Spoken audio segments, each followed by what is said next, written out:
Hello, I'm Dr. Joe Johnson. This is part two of academic rigor. I do see a need for rigor to be more along the lines of understanding versus just being able to regurgitate and rehash a bunch of memorized knowledge. Also, just being strict for being strict is not the way to go either. Legalism is lawlessness, and lawlessness is not order as good learning should be. Now, one of the words I've mentioned before in online education that's important is clarity. And the difference between being strict and being exact or precise is a bit different. And so let's go more with the exact form of being rigorous.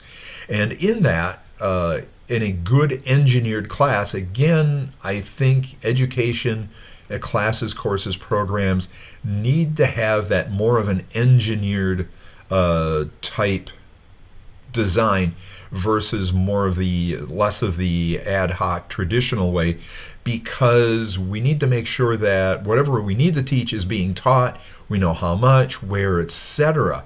Now, as part of that, grading rubrics are very, very important, but also, again, we need to have that clarity so that we know we're grading what actually needs to be graded, how it needs to be graded, because let's say, the student turns in a great piece of work, highly creative, they meet the criteria in your grading rubrics very well.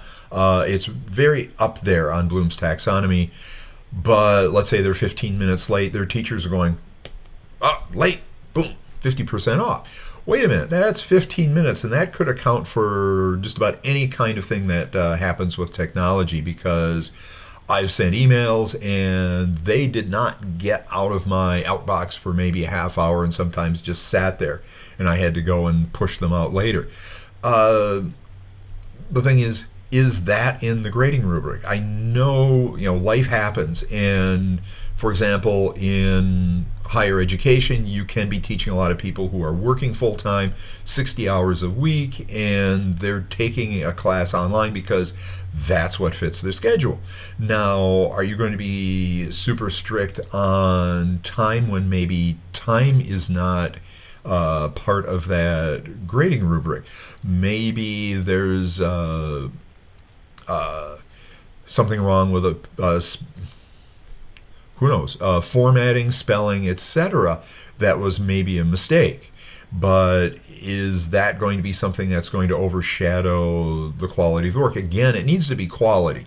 You need that kind of quality should be in the rubric. The thing is, if you're judging something that's on the content-related part of the rubric, but you see something that's not within that you think is an issue, maybe you should just stick with what the rubric is grading for at that point within it versus trying to fold other areas within it, because you should have something on the grading rubric dealing with writing quality, spelling, grammar, etc. And the way I've graded is not to let those areas fall into others unless it actually affects the quality of that rubric portion. Again, it's not a matter of being strict, but being precise, exact, and that is really what's important. Again, when teaching adults, even with a lot of things going on with the pandemic, life happens. Are you going to be letting things that are from outside the official grading get into it just because you're strict? Now, the other thing is you can't just keep doing unlimited redos, and I've seen that happen as well.